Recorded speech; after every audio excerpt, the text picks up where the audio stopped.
Ya, Assalamualaikum warahmatullahi wabarakatuh. Selamat siang semuanya. Perkenalkan, nama saya Rahel Atskia Zahra dari kelompok 2 pengantar manajemen. Ingin bersama teman-teman mempresentasikan hasil diskusi tentang sejarah manajemen. Slide selanjutnya. PPIT ini disusun oleh kelompok 2 yang beranggotakan pertama ada Aimar Rafli Marzuki, Haikal Hakiki, Rahel Atskia Zahra, dan Rahma Fitriana.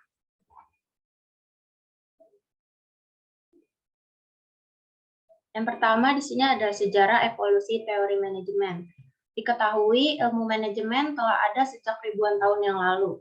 Hal ini dibuktikan dengan adanya piramida Giza di Mesir.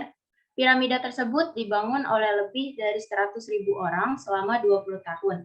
Pembangunan piramida ini tak mungkin terlaksana tanpa adanya seseorang yang merencanakan, mengorganisasikan, menggerakkan para pekerja, serta mengontrol pembangunannya. Lalu muncullah kata manajer saat itu yang akan melakukan semua pekerjaan tersebut. Bukti fisik lainnya selain piramida Giza di Mesir ini ada Ka'bah dan juga tembok Cina. Para pakar juga telah mendefinisikan manajemen sebagai proses perencanaan, pengorganisasian, kepemimpinan, dan pengendalian sumber-sumber daya dari suatu organisasi untuk mencapai sasaran tertentu. Slide berikutnya akan dibacakan oleh Rahma.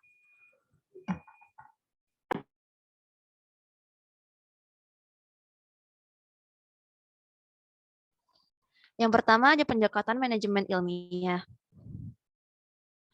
Scientific management atau dalam bahasa Indonesia disebut manajemen ilmiah, pertama kali dipopulerkan oleh Frederick Winslow Taylor dalam bukunya yang berjudul Principles of Scientific Management pada tahun 1911. Dalam bukunya tersebut, Taylor mendeskripsikan manajemen ilmiah sebagai penggunaan metode ilmiah untuk menentukan cara terbaik dalam menyelesaikan suatu pekerjaan. Ide tentang penggunaan metode ilmiah muncul ketika Taylor merasa kurang puas dengan ketidakefisienan pekerja di perusahaannya. Ketidakefisienan itu disebabkan oleh karena, pertama, para pekerja menggunakan berbagai macam teknik yang berbeda untuk pekerjaan yang sama, hampir tak ada standar kerja. Kedua, para pekerja cenderung menganggap gampang pekerjaannya.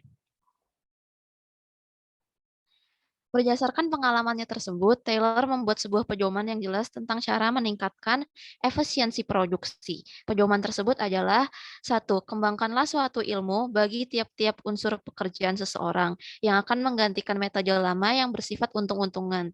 2. Secara ilmiah, pilihlah dan kemudian latihlah, ajarilah atau kembangkanlah pekerja tersebut.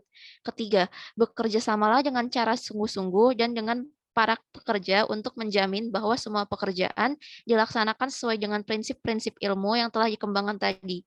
Keempat, bagilah pekerjaan dan tanggung jawab secara hampir merata antara manajemen dan para pekerja. Manajemen mengambil alih semua pekerjaan yang lebih sesuai baginya daripada bagi para pekerja.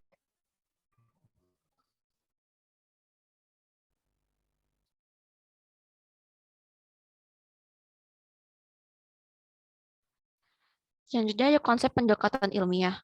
Konsep pendekatan manajemen ilmiah adalah untuk menciptakan cara yang paling tepat dalam mengerjakan suatu tugas untuk meyakinkan bahwa suatu pekerjaan dilaksanakan secara efisien, produktif, sesuai dengan rencana dan prinsip kerja. Juga penghargaan serta insentif yang akan diterima para pekerja jika mereka telah menyelesaikan pekerjaannya. Prinsip utama dari Taylorisme adalah membagi tugas menjadi bagian-bagian yang lebih kecil dengan tujuan menyederhanakan elemen-elemen dan gerakan kerja. Manajemen ilmiah berpendapat bahwa dengan menghilangkan elemen-elemen atau gerakan-gerakan kerja yang tidak perlu akan meningkatkan profitabilitas perusahaan. Dengan demikian, pemilik perusahaan dapat mempekerjakan pekerja yang tidak memiliki keahlian khusus dan bersedia dibayar murah.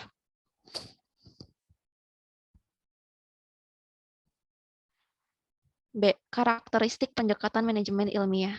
Terdapat 4 karakteristik utama dari manajemen ilmiah yang disimpulkan dari berbagai sumber. Pertama, manajemen ilmiah menghendaki adanya pembagian tugas menjadi elemen-elemen yang lebih kecil untuk menjamin bahwa suatu pekerjaan dapat diselesaikan. Tujuan dari pembagian tugas menjadi elemen-elemen yang lebih kecil agar suatu pekerjaan dapat diselesaikan dengan cepat dan efisien. Kedua, dalam manajemen ilmiah, manajemen menganggap bahwa uang adalah bentuk penghargaan yang paling tepat untuk memotivasi karyawan. Para pekerja memperoleh insentif berdasarkan output yang dihasilkan. Dengan demikian, tujuan efisiensi perusahaan dapat tercapai dan target produksi pun terpenuhi. Ketiga, berdasarkan konsep manajemen ilmiah, pekerja merupakan alat yang digunakan perusahaan dalam proses produksi. Perusahaan tidak memberikan pelatihan-pelatihan yang bersifat mendidik dan mengembangkan keahlian para pekerja. Karenanya, pekerja tidak diharuskan memiliki keahlian khusus. Untuk itu, perusahaan menetapkan standar-standar dalam bekerja yang harus dipenuhi oleh para pekerja dalam melakukan pekerjaannya. Sebagai akibatnya, pekerja melakukan tugas tanpa diberi kesempatan untuk mengembangkan diri dan keahliannya. Pekerja harus melakukan pekerjaan yang sama dan berulang-ulang. Dalam manajemen ilmiah, manajer memikul tanggung jawab yang lebih besar karena minimnya kemampuan pekerja.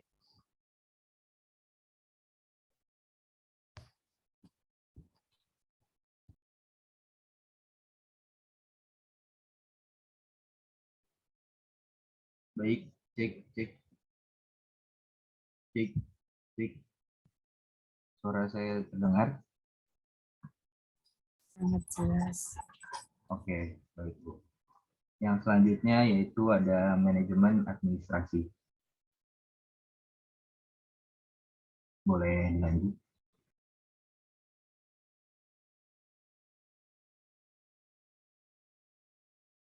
Manajemen administrasi adalah sebuah usaha dan kegiatan yang berhubungan dengan pengaturan kebijakan di dalam organisasi dengan tujuan agar sasaran organisasi dapat tercapai dengan baik.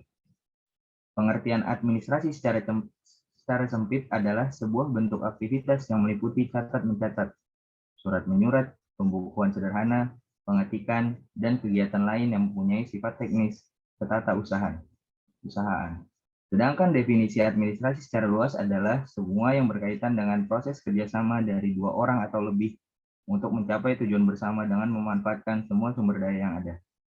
Administrative management, menurut George R. Terry, adalah suatu perencanaan, pengendalian, pengorganisasian pekerjaan, serta penggerakannya untuk mencapai tujuan yang sudah ditetapkan. Di lain pihak, Miles Geoffrey menjelaskan bahwa manajemen administrasi adalah upaya membimbing personil kantor dalam hal penggunaan sarana dan prasarana yang ada untuk mencapai tujuan yang sudah ditetapkan. Manajemen administrasi merupakan salah satu bidang manajemen yang memberikan informasi layanan administrasi untuk melaksanakan kegiatan secara efektif. Berikutnya yaitu fungsi manajemen administrasi. Terdapat 4 fungsi, yakni yang pertama, melakukan perencanaan terkait administrasi, misalnya pemeliharaan sarana prasarana seperti tata ruang, ventilasi, anggaran perusahaan, dan lainnya. Yang kedua yaitu pengorganisasian dengan mengelompokkan alat yang dipakai dalam bidang usaha, tugas, tanggung jawab, dan sumber daya manusia yang terbagi di dalamnya. Hal ini bertujuan untuk menciptakan organisasi yang selaras dengan visi perusahaan. Lalu yang ketiga yaitu memberikan dorongan kepada karyawan untuk mencapai tujuan organisasi, terutama di lingkup administrasi. Lalu yang terakhir, melakukan pengawasan terhadap proses administrasi kantor. Yang berikutnya yaitu tujuan manajemen administrasi. Tujuan manajemen administrasi ini bisa dicapai apabila fungsi-fungsinya sudah dijalankan dengan benar. Tujuan administrasi ini antara lain mengelola seluruh data dan keterangan secara lengkap, melindungi dan menyimpan serta memberikan informasi kepada yang membutuhkan. Lalu menampilkan laporan dan catatan penting dengan rincian biaya yang sesuai, juga membantu perusahaan untuk memelihara dan memenuhi kebutuhan yang berhubungan dengan administrasi. Lalu yang berikutnya, pemberian pelayanan oleh tata usaha kepada para mitra kerja dan juga pelanggan. Dan yang terakhir, menyediakan laporan yang relevan dan terbaru. Lalu ada tugas-tugas pokok manajemen administrasi. Menurut Miles Geoffrey, definisi manajemen administrasi adalah seni membimbing personel kantor dalam mempergunakan sarana yang sesuai dengan lingkungan demi mencapai tujuan yang ditetapkan. Miles Geoffrey membagi tugas pokok administrasi menjadi duplicating atau penggandaan, lalu mailing atau pengiriman surat atau pesan dan sejenisnya, lalu calculating atau kalkulasi, lalu pengarsipan atau filling, dan teleponing, dan yang terakhir adalah checking.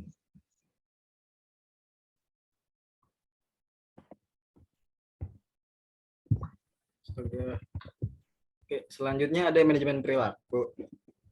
Manajemen perilaku atau behavioral management adalah sebuah perspektif yang menekankan pentingnya manajemen memperhatikan perilaku dan kebiasaan individu dalam sebuah organisasi, serta pentingnya manajemen melakukan perubahan perilaku dan kebiasaan individu agar organisasi dapat berjalan dengan baik sebagaimana mestinya. Manajemen perilaku ini merupakan aliran yang menempatkan penekanan sikap dan perilaku individu dalam sebuah proses kelompok. Aliran ini merupakan praktik penerapan konsep psikologi terhadap tatanan industri yang menekankan pada kebutuhan manusia, kelompok kerja, dan peran faktor sosial dalam lingkungan kerja. Prinsip dasarnya adalah semua perilaku individu yang ada di dalam organisasi harus sesuai dengan kebutuhan organisasi. Oleh karena itu, maka dibutuhkan serangkaian penataan, pengaturan, dan pengelolaan agar semua perilaku individu tersebut dapat selaras dengan tujuan dan kebutuhan organisasi. Selanjutnya ada pendekatan manajemen sains. Manajemen sains merupakan pendekatan pengambilan keputusan manajerial yang didasarkan atas metode-metode ilmiah yang menggunakan banyak analisis kuantitatif. Sains manajemen adalah disiplin ilmu yang diakui dan telah diterima dalam bidang ilmu administrasi usaha. Penerapan teknik-teknik sains manajemen telah meluas dan dianggap telah meningkatkan efisiensi dan produktivitas perusahaan. Tujuan utama manajemen sains adalah untuk menyelesaikan masalah yang dihadapi oleh seorang manajer, baik yang bergerak dalam sektor publik maupun sektor swasta, dalam proses pengambilan keputusan dengan cara pendekatan model-model matematika. Tahap akhir dalam proses sains manajemen adalah untuk memecahkan masalah seperti pada implementasi. Implementasi merupakan pelaksanaan nyata dari model yang telah dikembangkan atau pemecahan dari masalah yang dihasilkan oleh model yang telah dikembangkan. Sains manajemen adalah penerapan ilmiah yang menggunakan pendekatan ilmiah untuk memecahkan masalah manajemen dalam rangka membantu manajer untuk mengambil keputusan. Untuk memecahkan masalah dalam sains manajemen, dilakukan pendekatan sistematis dan logis dengan metode ilmiah, meliputi yang pertama ada pengamatan atau observasi, lalu selanjutnya ada definisi masalah, yang ketiga ada perumusan model, keempat itu solusi, dan kelima itu implementasi atau pelaksanaan. Dalam dunia usaha atau bisnis, ada beberapa teknik sains manajemen yang paling sering digunakan. Antara lain itu program linear, simulasi, analisis jaringan keputusan, teknik evaluasi metode proyek atau biasa disebut CPM, lalu ada pengendalian persediaan, teori antrian, dan probabilitas dan statistik. Oke, sekian dari kelompok kami. Ada yang ingin ditanya? Terima kasih. Kelompok pertama ada Haikal, Kiki, Rahma Fitriana, Aymar Raffi Marzuki, dan Rahel Astia. Sudah ada Andi tadi yang raise hand. Silakan Andi. Ya Bu, makasih Bu. Saya Andi Muhammad Syauki dari kelompok 1.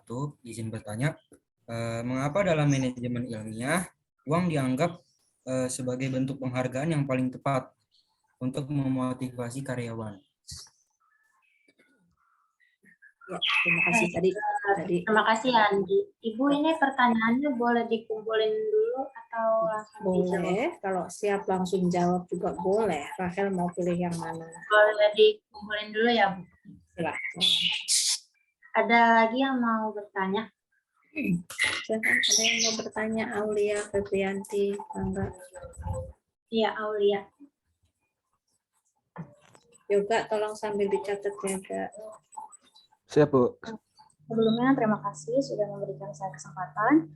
Saya Aulia Febrianti, izin bertanya. Kan tadi dijelasin di akhir, dalam dunia usaha atau dunia bisnis itu ada beberapa teknik sains manajemen yang paling sering digunakan. Nah, di antara teknik tersebut, mana yang menurut kalian paling efektif? Terima kasih. Teknik yang mana? Teknik yang kuantitatif? Ya, yang teknik sains manajemen, yang slide terakhir tadi. Ya, yang kuantitatif ya. Baik, terima kasih Aulia. Satu lagi kali ya Bu, biar 3. Terus ada Rizky Saban. Saya Rizky Sabal Mulia Saputra, pengen nanya apa sih kelebihan dan kekurangan dari manajemen ilmiah itu? Nah, ini ada kritiknya juga ada. Oke, thank you. Asli. Terima kasih Rizky. Baik, Itu ada berapa? 3 Bu, 3 pertanyaan. Ya, mau berapa? 10. Enggak. 3 dulu aja Bu. Oke, mohon ini dulu deh, slide-nya di stop share dulu. Saya mau cerita sedikit tadi mungkin di organisasi birokrasi sama organisasi prinsip-prinsip administratif mungkin ada yang belum disampaikan. Tapi PPT saya ada di mana ya? Saking banyak folder dan file sampai bingung sendiri deh. Oke, baik, saya jelaskan dulu sedikit sambil nunggu Rahel dan kawan-kawan ready to answer your question. Baik,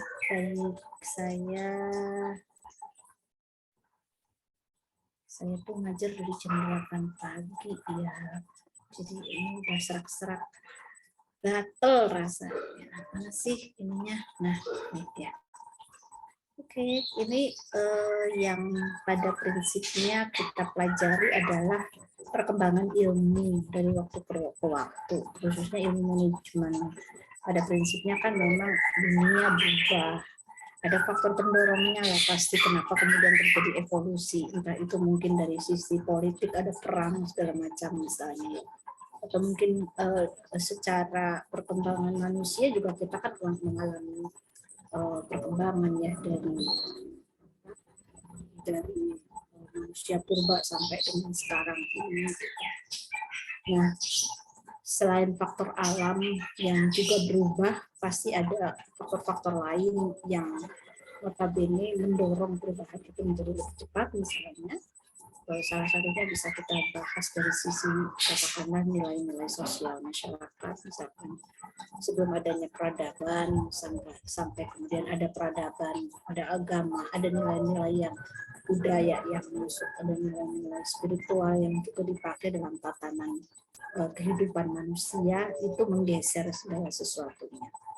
Kemudian faktor berikutnya mungkin suara saya terdengar kan kalaupun saya nggak pegangin mic-nya? Ya, jelas Bu. Oke.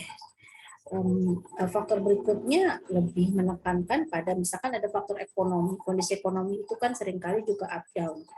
Ada kelangkaan, biasanya ada shortage ya,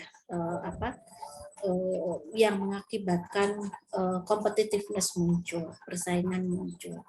Entah secara individual maupun secara kelembagaan, persaingan itu kemudian membuat orang harus bergerak memenangkan, memenuhi kebutuhannya, memenuhi keinginannya.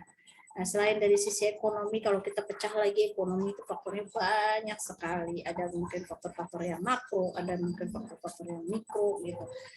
Tapi pada prinsipnya bahwa itu kemudian akan menyebabkan perkembangan keilmuan juga berubah.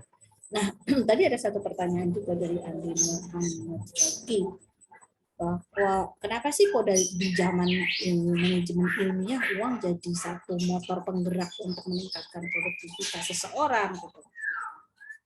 Apakah kemudian orang itu masih materialistis atau bagaimana nih? Nanti mungkin kelompok satu akan menjawab tentang itu.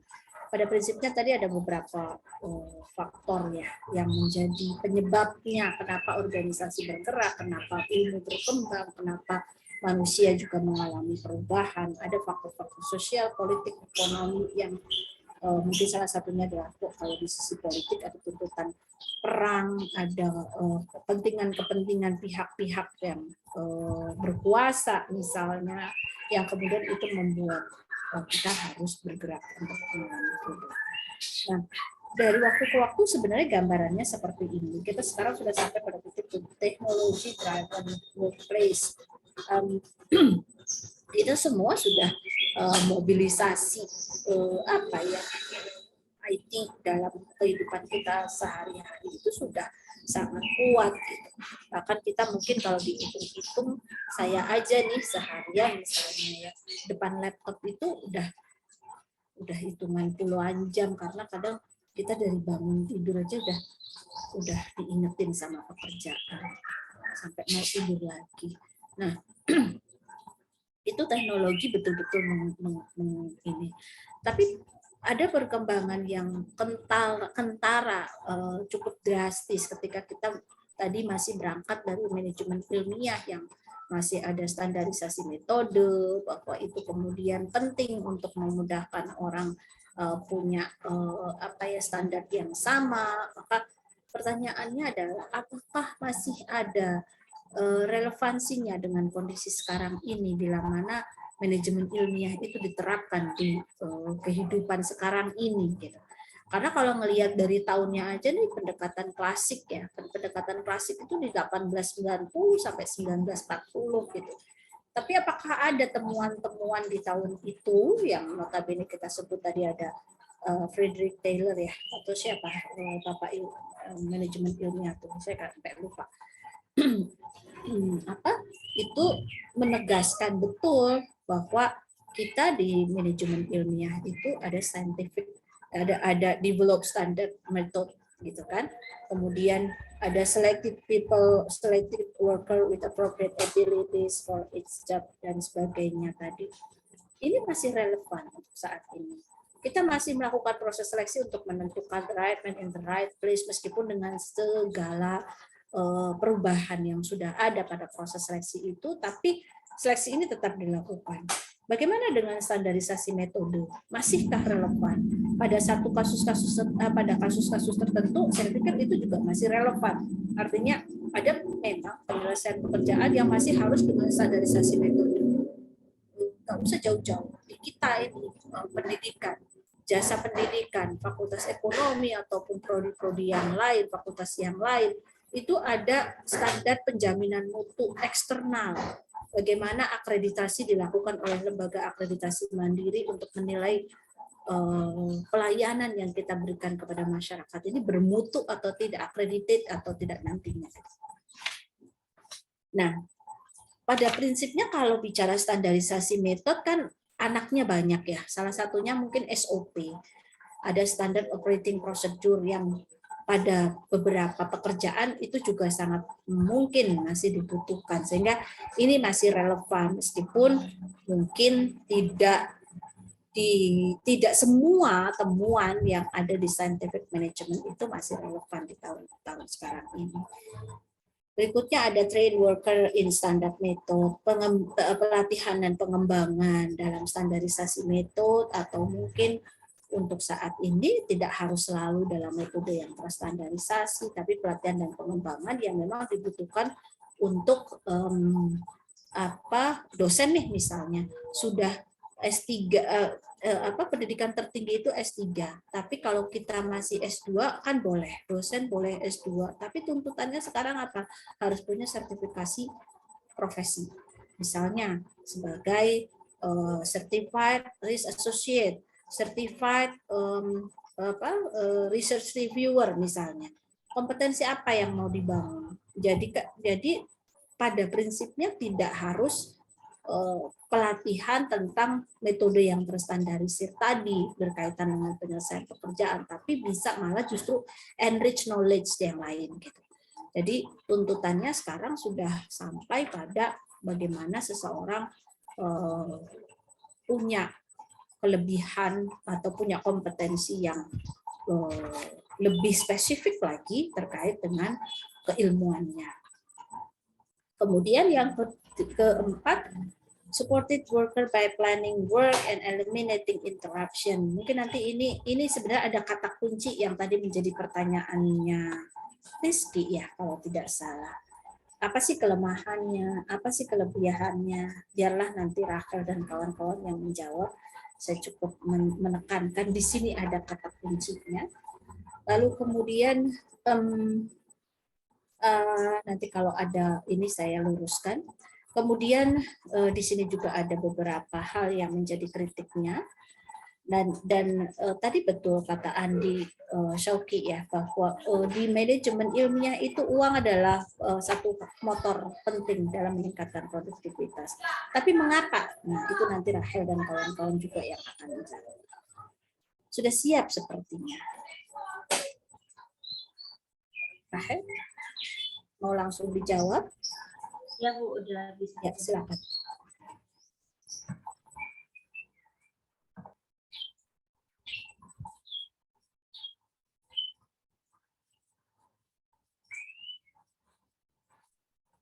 Oke, saya akan menjawab pertanyaan dari Syauqi. Yaitu tadi pertanyaan, mengapa dalam manajemen ilmiah uang dianggap bentuk penghargaan yang paling tepat untuk memotivasi karyawan? Karena karyawan itu kan bekerja untuk mencari nafkah. Nah, lalu yang diberikan karyawan kepada perusahaan itu kan jasa ya. Sedangkan yang diberikan perusahaan kepada karyawan itu gaji. Itu tuh kayak hubungan timbal balik itu. Nah, Mana Haikal, jangan cepet-cepet ngomongnya. maaf Bu. Kan karena karyawan itu kan bekerja untuk mencari nafkah. Lalu yang diberikan karyawan kepada perusahaan itu ialah jasa. Nah, sedangkan yang diberikan perusahaan kepada karyawan itu adalah gaji atau uang. Nah, makanya itu uang tuh bisa dianggap sebagai bentuk penghargaan paling tepat buat memotivasi karyawan, karena balik lagi ke tujuan awal mereka itu untuk mencari nafkah. Apalagi pas dapat bonus gitu, bukan mereka langsung jadi pada semangat kerja gitu. Sekian. Oke, dari Syauqi gimana? Ada tanggapan nggak Syauqi? Enggak Bu, saya cukup mengerti Bu dari jawabannya Haikal Bu. Oke, jadi kalau nanti dikaitkan sama teori lain, ada di kalau nggak salah di humanistik perspektif atau perspektif kemanusiaan ya. Jadi ilmu manajemen di perspektif kemanusiaan itu mengatakan bahwa kebutuhan kita, Abraham Maslow yang kalian mungkin sering dengar, ada hierarki kebutuhan gitu. Hierarki kebutuhan itu sebuah piramida yang isinya tuh ada 5 layer. Kebutuhan kita tuh berlapis-lapis. Kalau dulu mungkin kita belum terlampau, jadi manajemen ilmiah itu menekankan orang tuh masih di bawah nih kalau kita kaitkan ke sana ya, orang masih berusaha untuk menutupi kebutuhan fisiologisnya. Fisiologis itu tadi mencari nafkah untuk pemenuhan kebutuhan-kebutuhan pokoknya gitu. Kurang lebih dari Haikal tadi penekanannya adalah bagaimana dia concernnya bukan pada kebutuhan-kebutuhan yang lain karena dia masih berkutat di level fisiologis. Bagaimana bisa makan, bagaimana bisa survive, bagaimana bisa hidup terus gitu. Jadi disitulah kemudian mereka menekankannya, menemukannya, itu kan melalui studi pasti ya. Jadi bukan sekedar kesimpulan pribadi, tapi hasil riset menunjukkan bahwa yang bisa mendorong orang untuk punya produktivitas lebih tinggi itu adalah ketika dia dikasih upah tinggi. Apalagi katanya kalau dapat bonus happy banget, terus pikirannya udah mual. Zaman dulu tentunya nggak ada mual. Gitu. Oke, saya pikir dari Syauqi juga tidak ada tanggapan lagi. Jadi clear ya bahwa memang kebutuhannya masih di level bawah fisiologis. How to be survive. Yuk, berikutnya. Tadi ada pertanyaan dari Aulia. Tadi saya lupa pertanyaannya apa tadi Aulia. Kalau Rizky Syakbanto tadi yang kaitannya dengan kelebihan dan kelemahannya manajemen ilmiah ya. Apa tadi? Iya Bu. Iya Bu. Aulia tadi pertanyaan apa? Itu Bu yang apa? Yang di slide terakhir ada teknik science management. Dari teknik Oh, oke, iya, oke, sip. Iya, baik. Selanjutnya saya akan menjawab pertanyaan dari Aulia. Pertanyaannya dijelaskan dalam dunia usaha atau bisnis, ada beberapa teknik science management yang paling sering digunakan. Di antara teknik tersebut, mana yang paling efektif? Jadi, menurut hasil diskusi kami, metode CPM atau evaluasi metode proyek menurut Levin and Kirkpatrick tahun 1972, yaitu metode untuk merencanakan dan mengawasi proyek-proyek merupakan sistem yang paling banyak dipergunakan di antara semua sistem lain yang memakai prinsip pembentukan jaringan. Metode CPM banyak digunakan oleh kalangan industri atau proyek konstruksi. CPM merupakan analisa jaringan kerja yang berupaya mengoptimalkan biaya total proyek melalui pengurangan waktu penyelesaian total proyek. Penggunaan metode CPM dapat menghemat waktu dalam menyelesaikan berbagai tahap suatu proyek. Jadi yang paling efektif itu CPM. Rahel boleh ditampilin dulu sebentar yang tadi yang ada beberapa pilihan. Jadi kalau di pendekatan manajemen sains atau ilmu manajemen itu pendekatan kuantitatif dipakai dalam pengambilan keputusan, dalam mensupport pelaksanaan pengambilan keputusan perusahaan. Kebetulan saya salah satu yang meneliti ini waktu zaman S1. Jadi saya kasih contoh yang program linear atau linear programming. Linear programming itu bagian dari mata kuliah manajemen operasional. Kemudian kalau kita bicara tentang pengendalian persediaan itu bicara tentang supply chain. Ya, bagaimana alur teori antrian juga begitu. Bagaimana kemudian dari supplier sampai ke pabrikasi bisa tepat waktu nih. Gitu. Biasanya kita bicara dari sisi apa tuh namanya manajemen operasional. Nah, kalau untuk program linear atau linear programming, saya pikir zaman saya dulu itu masih ini banget ya, masih apa computerized, itu ada perhitungan iniannya. Jadi saya agak lupa nama programnya waktu itu apa gitu ya, tapi saya menggunakan itu. Saya nggak tahu apakah sekarang ini masih bisa, mungkin ada tapi barangkali versinya udah sangat jauh berbeda ya. Karena pada prinsipnya linear programming itu dipakai salah satunya untuk menentukan, jadi misalkan nih sebuah perusahaan punya varian produk banyak, terus ketika saya bicara tentang kendala yang dihadapi oleh perusahaan, maka di dalam manajemen operasional itu ada kendala, misalkan kapasitas mesin. Kapasitas mesin kan terbatas, lalu kemudian bahan baku, lalu kemudian misalnya apa ya waktu itu demand-nya berapa gitu. Jadi kita bermain dari angka proyeksi ini berdasarkan data waktu dari tahun lampau. Nah, sekarang kalau saya mau memproyeksikan ke depan, saya mau menghasilkan produk dengan varian 10 macam ini, kira-kira varian 1 mau diproduksi berapa, varian 2 mau diproduksi berapa, dan seterusnya, dengan mempertimbangkan constraint tadi atau hambatan kendala-kendala tadi, maka keluar tuh hitungan computerized-nya. Jadi hitungan matematisnya akan keluar bahwa dengan kondisi keterbatasan A, B sampai Z, maka produk 1 akan diproduksi sekian unit. Termasuk di sana kita sudah input data tentang demand-nya berapa proyeksi ke depan. Jadi kalau kita nggak bisa nyebutin demand-nya, ya ini nggak akan keluar itu hasilnya. Itu satu program linear. Saya pikir kalau misalkan kita mau bicara saat ini sebenarnya bisa, tapi mungkin secara kayak ini aja ya, kayak produk-produk statistik aja, software statistik kan selalu diperbarui. Jadi ada beberapa versi terupdate. Saya rasa itu. Kemudian yang juga penting, saya setuju teknik evaluasi metode proyek itu pasti sampai hari ini paling banyak diterapkan, karena kita biasanya akan melakukan evaluasi dulu sebelum kita mengeksekusi rencana pelaksanaan proyek tadi gitu. Dan dalam hal ini berperan betul dalam konteks mengontrol pelaksanaan proyek yang ada di dalam beberapa bisnis kita, salah satunya konstruksi. Kemudian statistik juga saya rasa banyak dipakai untuk dunia bisnis sekarang ini. Kalian mungkin dengan big data, algoritma dan sebagainya bermain, itu kan statistik basicnya.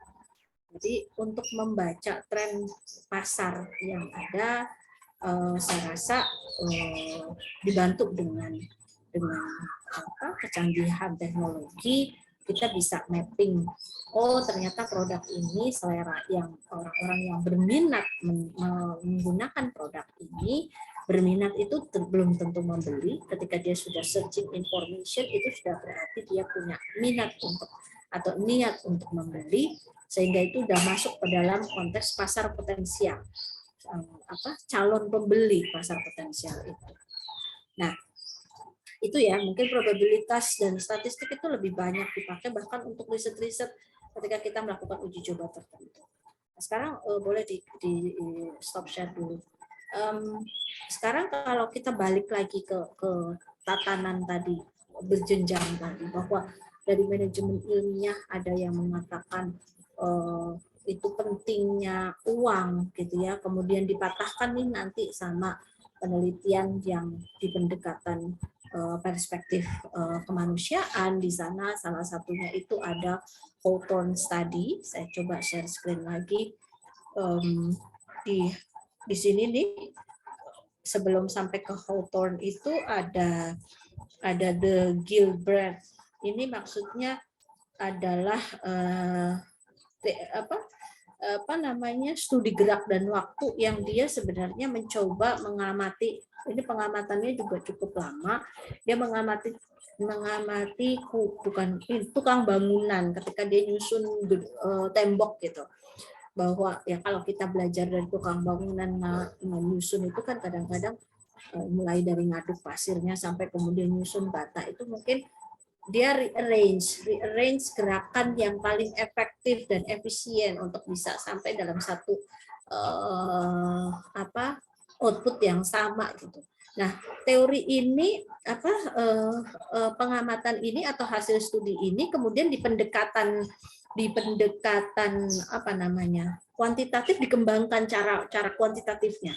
Saya waktu itu belajar tentang nama teorinya apa ya, bukan antrian, teori jalur apa ya di manajemen operasional.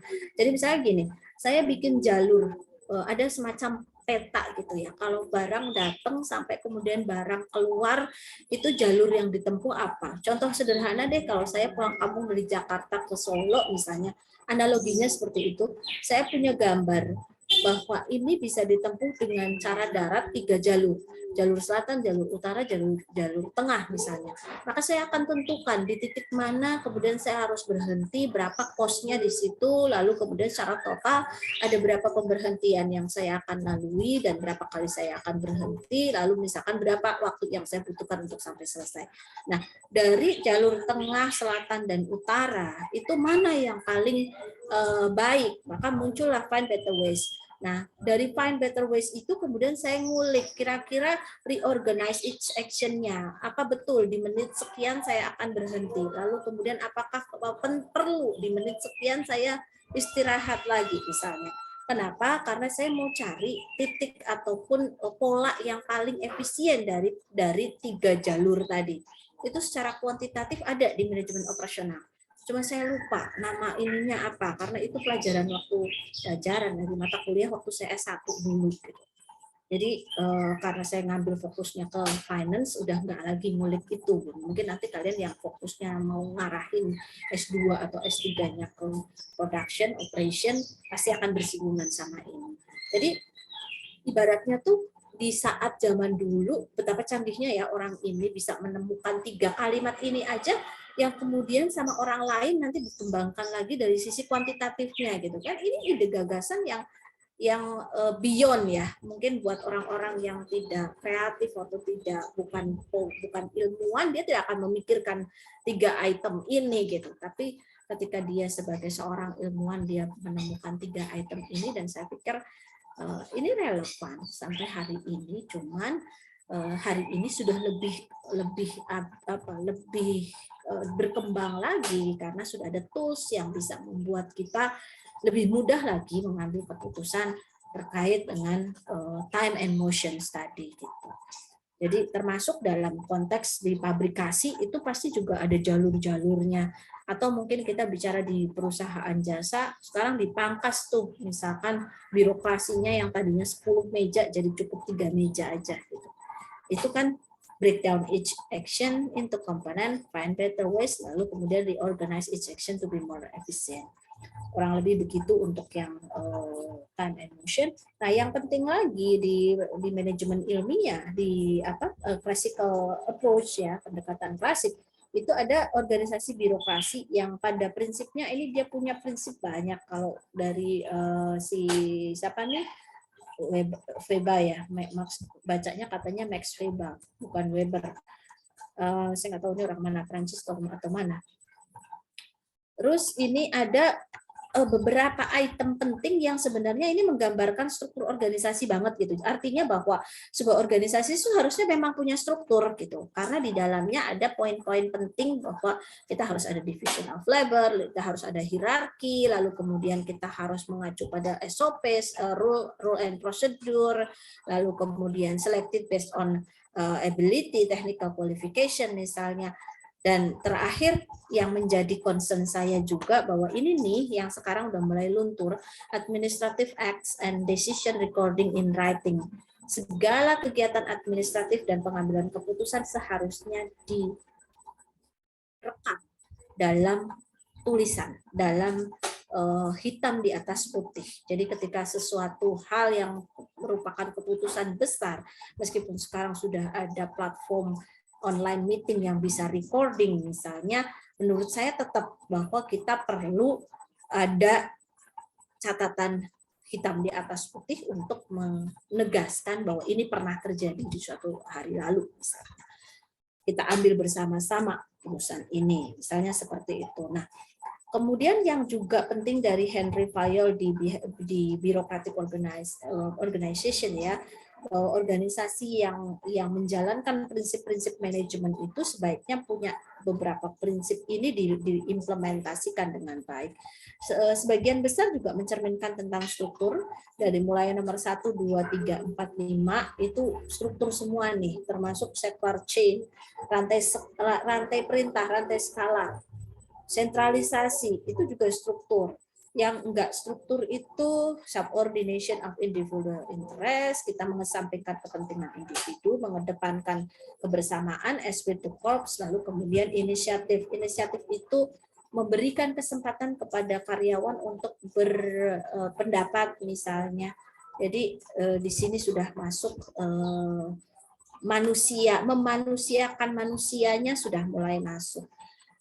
Beda dengan yang tadi pendekatan manajemen ilmiah di mana kita dianggap sebagai mesin yang ya udah pokoknya butuhnya cuma uang, bisa hidup, bisa makan, bisa udah kamu bekerja aja banyak-banyak, yang penting saya bayar misalnya gitu. Itu kan menganggap orang bukan manusia gitu. Nah, disitulah kemudian muncul kritik, lalu di sini ada perkembangan selanjutnya yang diarahkan pada humanistic perspektif. Silakan mungkin dari kelompok penyaji mau jawab dulu, nanti saya kebanyakan. Yuk. Pertanyaan yang nomor 3 dari Raihan ya, dari Rizky Syaban. Pertanyaannya, jelaskan apa kelebihan dan kekurangan dari manajemen ilmiah. Kelebihannya, manajemen ilmiah ini dapat diterapkan pada berbagai macam kegiatan organisasi, jadi nggak hanya di organisasi industri aja. Manajemen ilmiah ini juga mempunyai teknik efisiensi, seperti studi waktu dan gerak, yang bisa menyadarkan bahwa pekerjaan dapat dilakukan secara efisien dan masuk akal. Buat kelemahannya, manajemen ilmiah ini hanya berfokus kepada manusia. Manusia ini hanya dijadikan mesin. Jadi hanya untuk memperoleh materialnya aja, tapi kurang memperhatikan segi-segi sosial kepada para pekerjanya. Oke. Kamu jawab. Makasih ya. Iya. Udah jawab semua pertanyaan ya, Bu. Oke, sedikit tambahan mungkin dari kritik tadi yang disampaikan oleh Rahel bahwa ini enggak menganggap manusia sebagai mesin, lalu kemudian kritik inilah yang salah satunya ini nih. Tadi saya bilang did not appreciate social context ya. Dia tidak mengapresiasi sisi sosial pekerjaan maupun dia tidak menganggap bahwa karyawan itu sebenarnya punya higher needs, bukan sekedar fisiologis aja bagaimana dia memenuhi kebutuhan fisiknya saja, tapi sebetulnya ada ini. Nah, dan manajemen ilmiah mengabaikan ini. Kemudian juga manajemen ilmiah itu mengabaikan keberagaman manusia, termasuk salah satunya juga dia eliminating interruption ya. Jadi tidak memperbolehkan karyawan menginterupsi atau memberikan pendapat gitu. Karena mereka dianggap uninformed. Ini kan di sini ada kalau nggak salah gimana ya? Nah, tended to regard workers as uninformed and ignore their ideas. Jadi cenderung menganggap karyawan sebagai orang yang nggak punya informasi, tidak bisa memberikan. Oleh karena itu mereka dikebir di apa namanya idenya gitu, bahasanya begitu. Jadi tidak diberikan kesempatan untuk menyampaikan pendapat maupun usul-usul karena mereka diasumsikan tidak punya informasi yang cukup. Kemudian dari situ muncul ini sebenarnya yang tadi saya pengen sampaikan juga.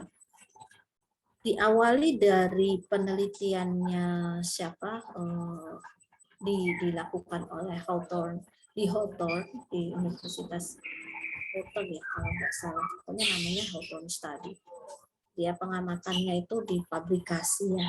Jadi dia mengamati karyawan yang kemudian dikasih eksperimen.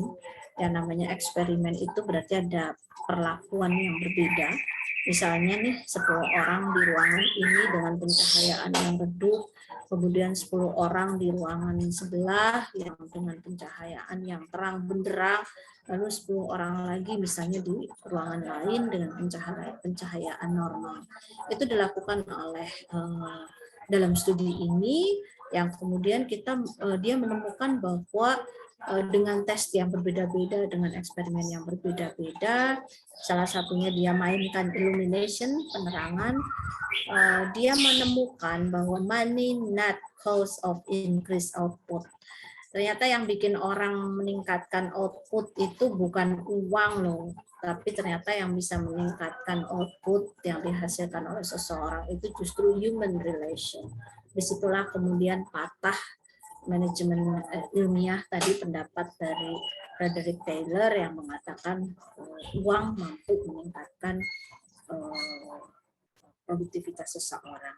Pada zamannya memang iya itu terbukti, tapi kemudian bergeser, kita sudah berjenjang mengalami perubahan banyak hal sehingga orang tuh udah nggak mikirin uang saja gitu, tapi ada kebutuhan-kebutuhan lain yang higher needs tadi.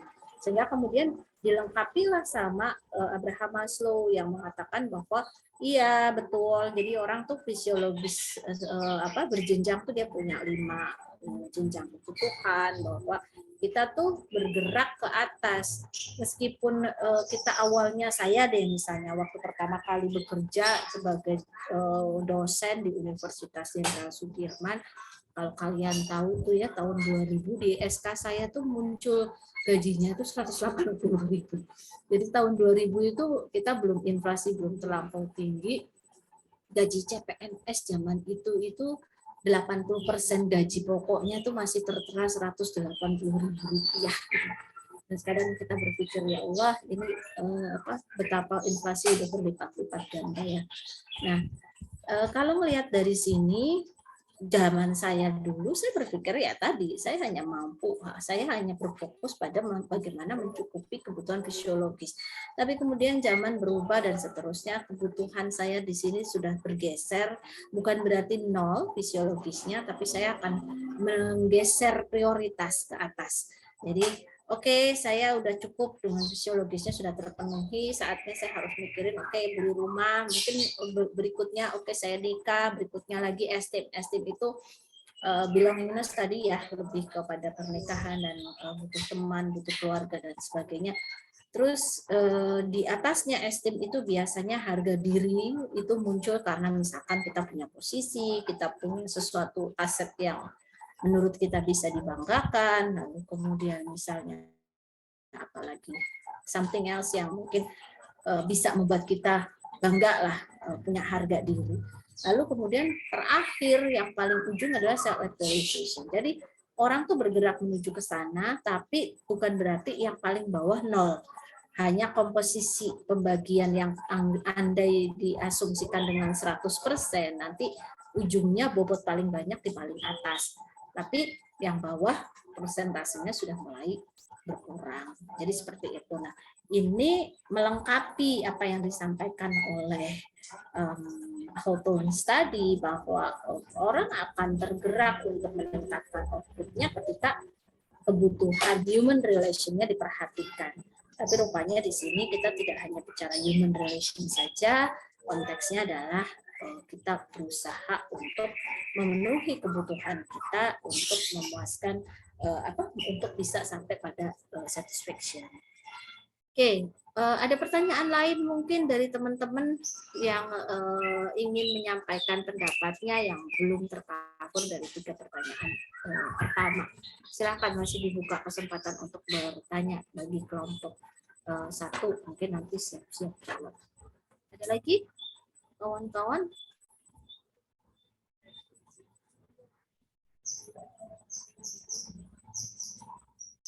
Belum ada. Oke, kalau belum ada saya sampaikan kembali bahwa secara umum saya pikir tidak hanya kebutuhan aja ya yang kemudian berubah gitu, karena di human perspective itu kita sudah masuk ada nanti human resource perspective dan behavioral science approach. Kalau di behavioral science itu kita sudah masuk ada ilmu-ilmu psikologi, ilmu-ilmu sosiologi, antropologi, itu masuk di dalam ilmu manajemen atau di dalam mengamati perilaku manusia gitu. Di ilmu-ilmu psikologi itu banyak konsep-konsep seperti misalkan self efficacy, keyakinan diri seseorang untuk bisa melampaui sesuatu, untuk bisa melakukan sesuatu. Seberapa yakin sih saya ketika saya akan melakukan sesuatu bahwa ini akan terlampaui dengan baik, itu self efficacy. Kemudian kalau di psikologi yang lain juga mungkin kita bicara nanti ada semacam toleransi kita terhadap risiko. Saya pikir segala aktivitas yang kita ambil, risiko itu selalu ada. Tapi seberapa tolerankah saya untuk menerima kemungkinan terjadinya risiko gitu. Itu psikologi juga. Jadi di dalam finance kita mengarahkan konsepnya lebih kepada financial risk tolerance. Tapi kalau secara umum aktivitas kita sebagai manusia, saya pikir nggak selalu keuangan, ya kita bicara risk tolerance saja. Seberapa toleranskah kita terhadap risiko yang mungkin kita tanggung. Seberapa siapkah atau seberapa bersediakah saya untuk menerima risiko terhadap kegagalan sesuatu. Nah, secara psikologis biasanya pengembangan SDM seperti misalkan ketika kita nanti bicara tentang motivasi, lalu kemudian tentang yang biasanya dipakai itu selain motivasi.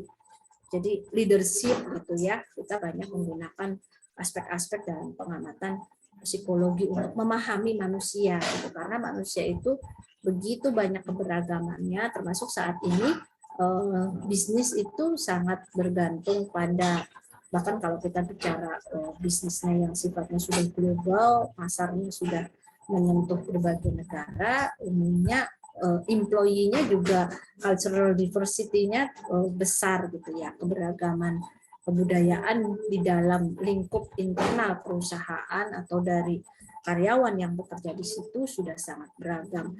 Itu butuh leadership yang berbeda dengan perusahaan yang memang murni hanya menghadapi orang-orang Indonesia dengan satu budaya misalkan, tidak beragam budaya.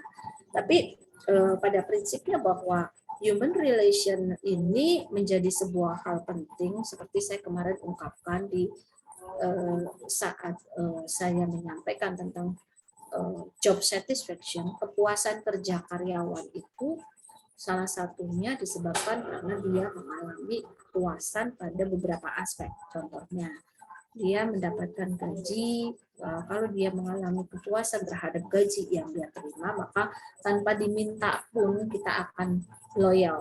Biasanya satisfaction itu secara teori akan mengarahkan pada kenapa jadi kesini, pada loyalitas. Sebentar, saya mau nunjukin riset-riset terdahulu yang mana ya? Riset. Saya nggak share screen ya, saya share PPT doang ya tadi ya. Ini pindah, kalian lihat nggak? Oh enggak. Oke, saya ulangi. Saya mau kasih tunjuk tadi bahwa satisfaction itu akan mengarah pada, kalian bisa searching ya, kalau bicara tentang hasil riset terdahulu bisa masuk ke Google, lalu kemudian masuk ke Google Scholar.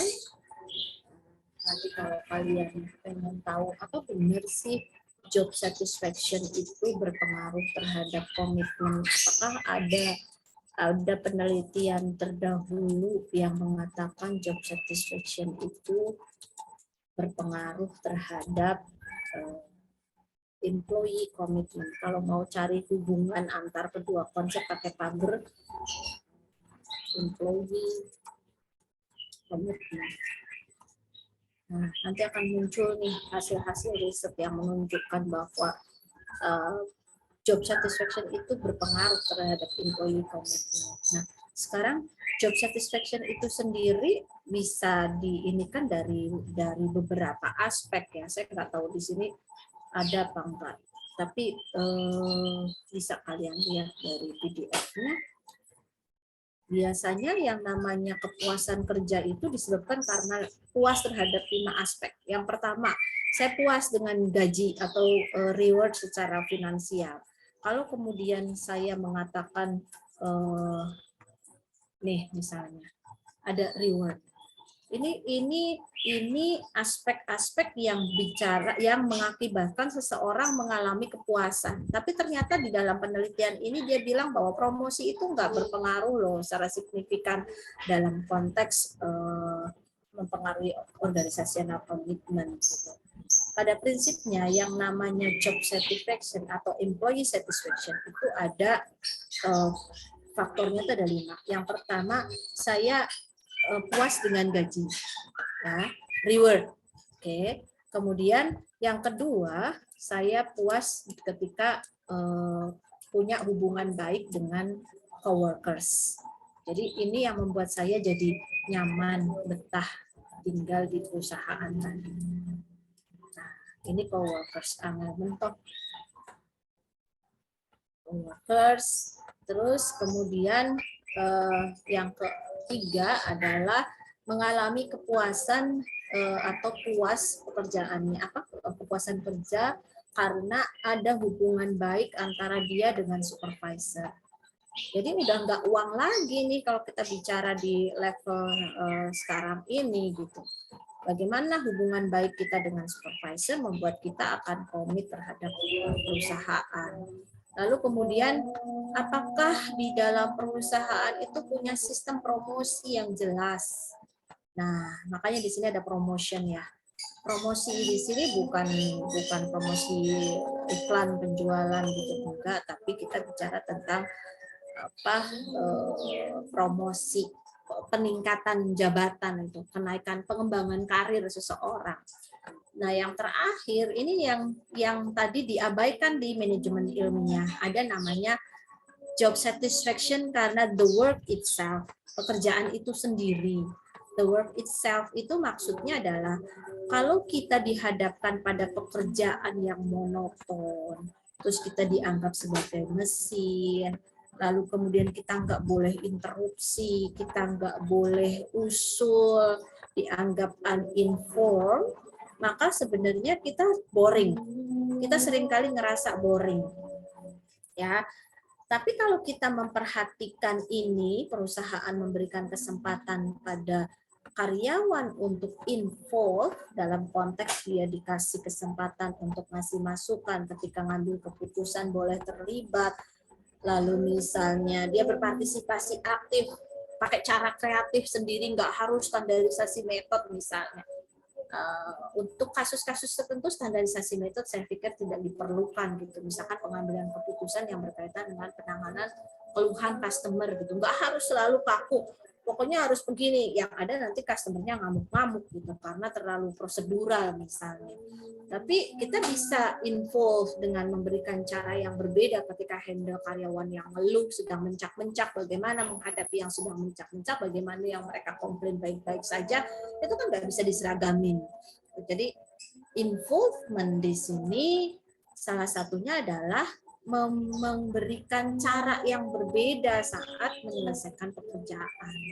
Itu membuat seseorang merasa dihargai tadi, self esteem-nya numbuh gitu. Jadi nggak selalu yang namanya self esteem itu berkaitan dengan jabatan yang dia punya, harta kekayaan yang dia miliki misalnya, tapi keberadaan dia diakui dengan caranya. Udah silakan kalian memberikan pendapat, nanti kita akan ambil keputusan sama-sama. Itu info. Nah, penelitian sudah banyak sekali menunjukkan aspek-aspek ini berpengaruh terhadap satisfaction, dan secara umum satisfaction nanti akan mempengaruhi komitmen organisasi. Jadi betul tadi yang disampaikan oleh penelitian terdahulu bahwa humanistic perspective itu kemudian menekankan tentang bagaimana kita bisa memahami perilaku manusia, kebutuhan manusia, bahkan sikap-sikap yang diperlukan saat bekerja. Nah, satu poin penting juga di dalam human relation movement adalah leadership ya. Sejauh ini mungkin kalau kita terapkan di manajemen ilmiah, leadership-nya adalah laissez-faire, terserah kamu atau gimana. Kalau ini lebih ke otoriter misalnya. Tapi kalau sekarang ini ada konsep yang diperkenalkan di beberapa dekade ini ya, dekade terakhir ini, tentang transformational leadership. Nah, yang transformasional itu yang tadi kita bicara sebagai tim, bukan atas bawah gitu. Tapi kita bicara sebagai kolega. Jadi saya benar-benar menganggap kalian sebagai orang yang punya potensi besar untuk diberdayakan gitu, sehingga dari situlah kemudian muncul engagement, ada keterikatan antara kita semua misalnya, lalu kemudian arahnya ujung-ujungnya memang pada loyalitas, karena ketika kita berada dalam sebuah organisasi di mana karyawannya tidak loyal, maka umumnya produktivitas juga perusahaan, terutama produktivitas perusahaan tidak akan bisa tercapai dengan baik. Kita anggap sajalah gunung itu ada ketika ada butiran pasir misalnya ya. Bagaimana kita bisa sampai membentuk sebuah gunung kalau pasir-pasir ini nggak mau kontribusi secara bareng-bareng, mereka nggak mau bekerja bersama-sama misalnya. Nah, bagaimana membuat mereka bisa bekerja bersama-sama? Leader punya peran penting di situ. Membangun kesepahaman, membangun persepsi yang sama terkait nilai-nilai sebuah perusahaan dimiliki oleh leader, karena leaderlah yang punya budaya organisasi dan dia akan mensosialisasikannya bisa dalam bentuk aturan, bisa dalam bentuk hal-hal yang informal misalnya, atau upacara atau kebiasaan-kebiasaan kecil yang kemudian di situ kebangun gitu. Itu bahasan luasnya tentang human relation movement, tidak hanya sekedar hubungan saya dengan atasan, tapi segitu banyaknya behavioral science approach membahas tentang faktor-faktor psikologis maupun faktor-faktor dalam sebuah perusahaan. Ini ya kalau kalian perhatikan ada economics, lalu kemudian psikologi, sosiologi, antropologi dan sebagainya. Nah, tadi saya sudah singgung juga tentang bagaimana involvement ketika kita bicara pencapaian tujuan secara bersama-sama. Lalu yang tidak kalah pentingnya adalah kita harus mengenali karakter karyawan nih, karena pada prinsipnya karakter itu berbeda-beda. Tapi bukan hal yang tidak mungkin karakter itu bisa dibentuk gitu. Artinya jangan kemudian menjudge orang yang sudah cenderung misalkan banyak sekali aktivitas yang kontraproduktif seperti misalnya malas, mangkir gitu.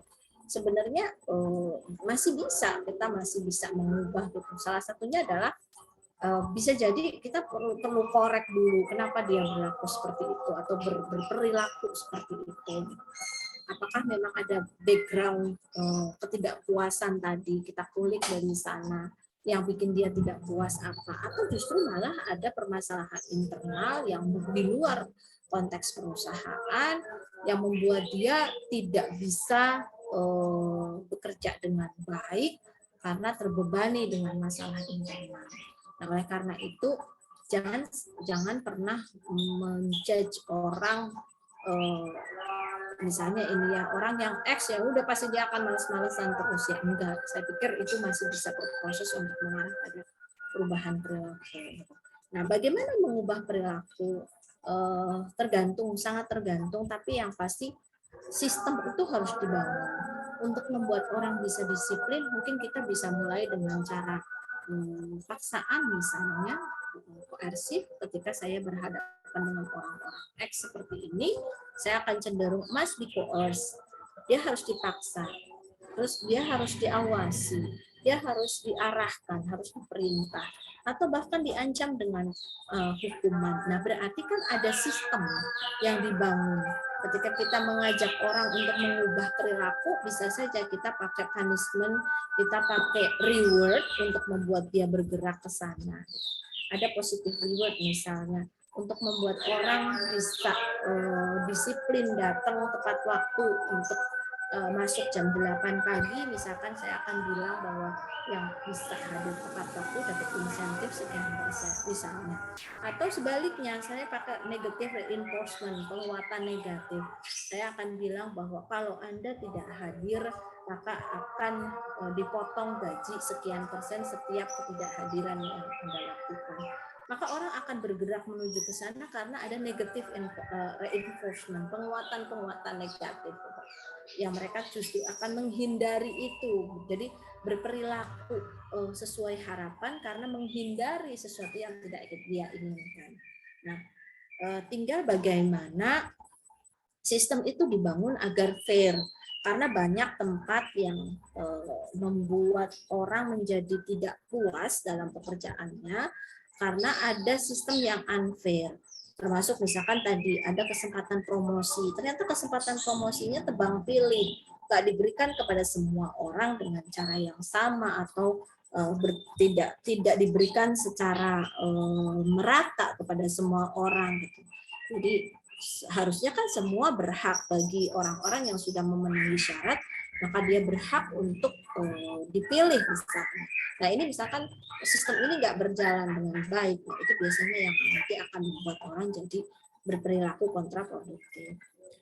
Kemudian kalau dari sisi karakter yang berikutnya, kalau X tadi cenderung yang harus dipaksa, diawasi, diperintah. Nah, ini yang sebaliknya adalah orang-orang yang sifatnya positif sebenarnya. Cuman ada hal yang mungkin perlu menjadi concern saya ketika orang Y ini dapat pimpinan yang laissez-faire atau yang otoriter, itu ya nggak akan ketemu. Orang-orang Y pengennya dapat gaya kepemimpinannya adalah yang pakai transformational leadership. Memang dia diberikan, di pimpinannya memberikan kesempatan kita sudah posisinya sudah membangun nilai-nilai tentang tanggung jawab. Misalnya seseorang ini adalah orang yang nggak pengen diperintah, tapi dia punya self direction, dia mengawasi dirinya sendiri, bertanggung jawab terhadap dirinya sendiri, bahkan tidak suka mencari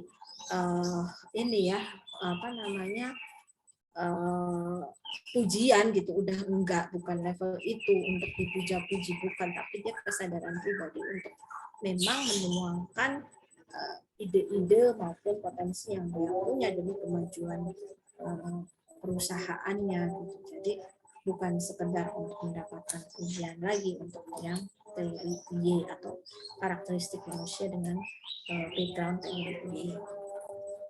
Nah, di saat kita bicara tentang manajemen science, mungkin ini sudah mengarah bukan lagi pada perspektif kemanusiaan, tapi sudah masuk pada pendekatan pendekatan kuantitatif yang tadi sama kelompok penyaji sudah disampaikan. Salah satunya ada metode linear programming atau program linear untuk pengambilan keputusan dan beberapa teori antrian maupun CPM dan sebagainya.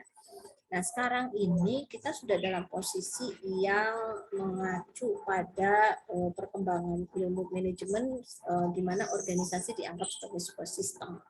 Lalu kemudian juga ada contingency view, ada capability management atau Kaizen dengan continuous improvement-nya. Kemudian ini tadi yang saya sampaikan bahwa kita itu sudah menganggap organisasi sebagai sebuah sistem yang notabene ada komponen lingkungan di atas nih yang mempengaruhi gerak-gerik organisasi. Jadi kita nggak bisa melepaskan diri dari perubahan lingkungan yang terjadi selama ini gitu.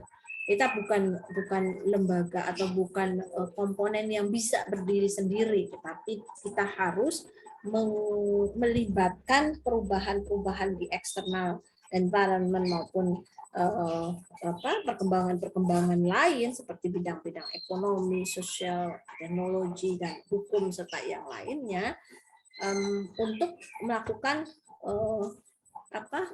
perbaikan-perbaikan terus-menerus. Jadi ada proses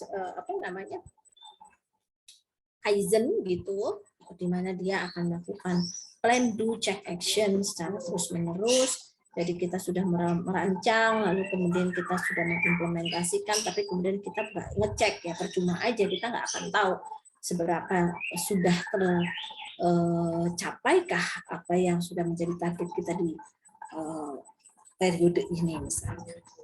Nah, kemudian di dalam lingkup organisasi sebagai sebuah sistem, memang secara sederhana ini bisa digambarkan sebagai input, proses, output gitu ya. Tapi di dalam proses itu sendiri tadi ada masuk environment atau lingkungan yang selalu harus kita cek terus, harus kita intip terus apakah ada perubahan-perubahan lingkungan eksternal yang bisa mengakibatkan sedikit banyak perubahan pada organisasi.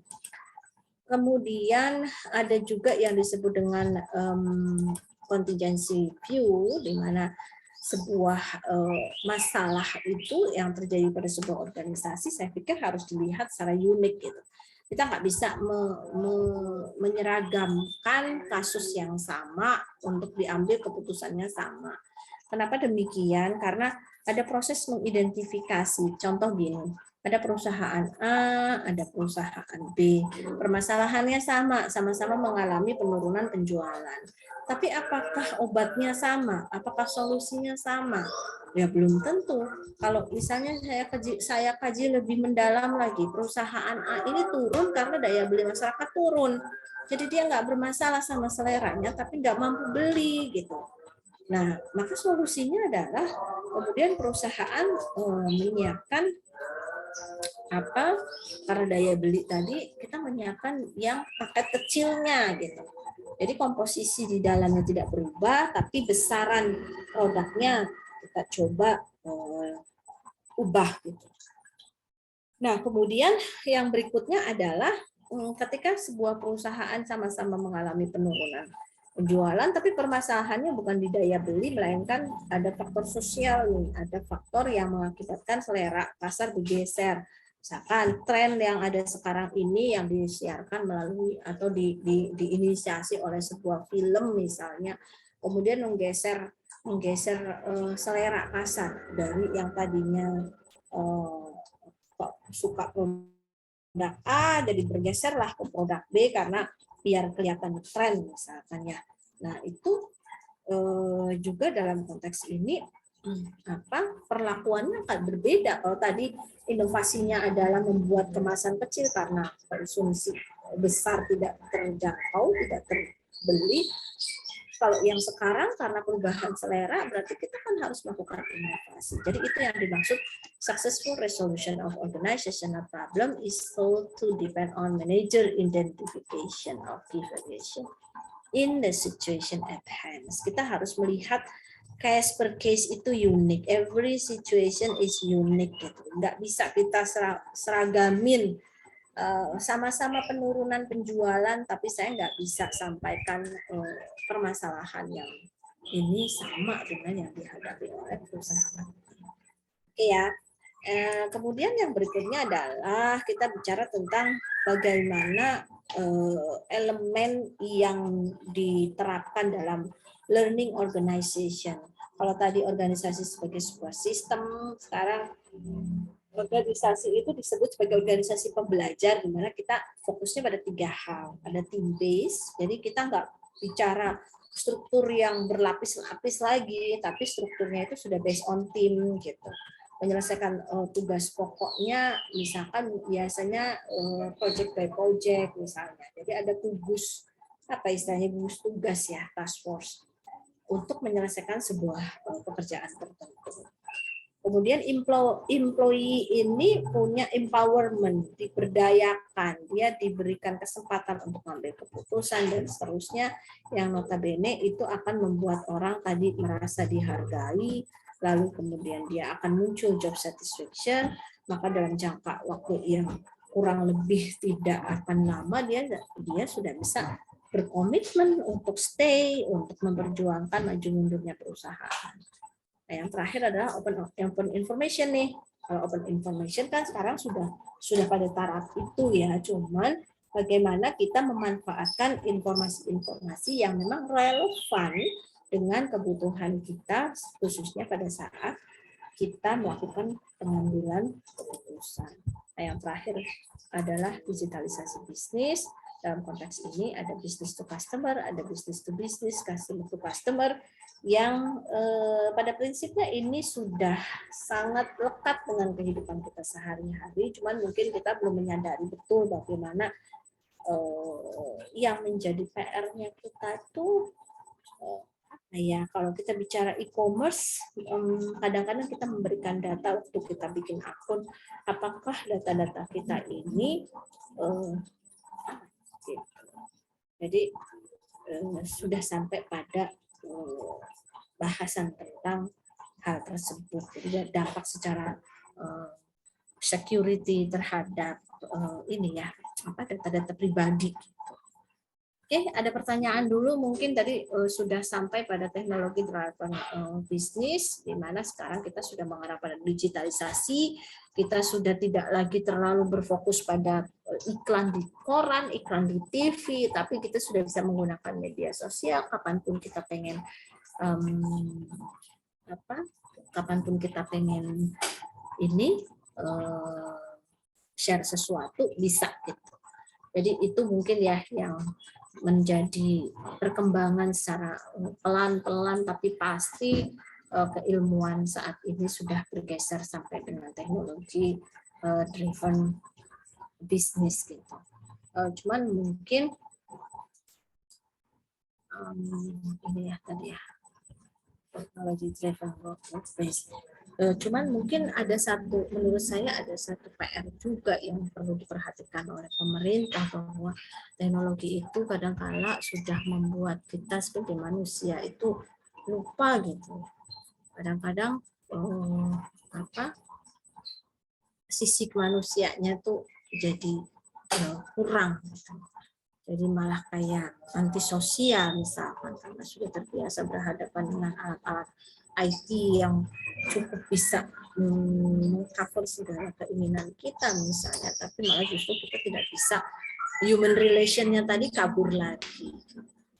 Itu yang menjadi PR-nya kita, makanya sebenarnya bagaimana sebuah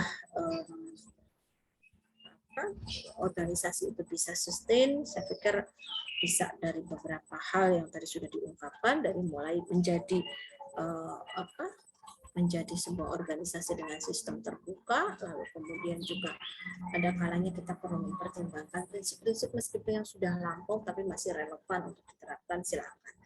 Baik, ada pertanyaan dulu mungkin dari teman-teman yang lain.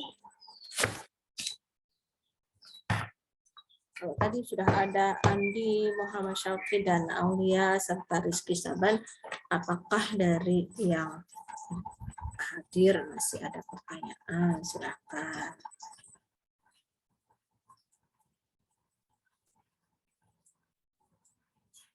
ini ada 42. 42 ini kelas ini semua. Kelas yoga semua, ya. Iya betul Bu, kita jumlahnya ada 41 Bu.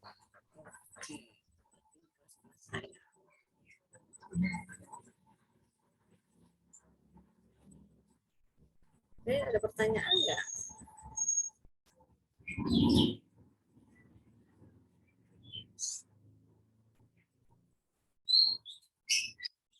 Jauh ini yang sudah luring mata kuliah apa aja? Kalau untuk mata kuliah wajib kayaknya baru Ibu deh. Iya. Semua hampir mata kuliah wajib kan di semester 1 kan? Iya Bu. Oke. Baik, mungkin sementara kalau belum ada pertanyaan kita akhiri ya. Nanti banyak-banyak ini aja.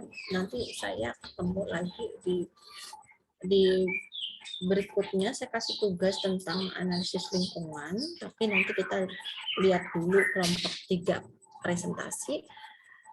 Analisis lingkungan eksternal perusahaan, itu kalian nanti boleh pilih perusahaan yang diamatinya siapa, untuk kemudian kalian analisis, kalian identifikasi dulu apa sih faktor-faktor yang mempengaruhi di lingkungan eksternal itu terhadap aktivitas perusahaan seperti apa, sehingga kita bisa mengkategorikan nih hasil identifikasi tadi.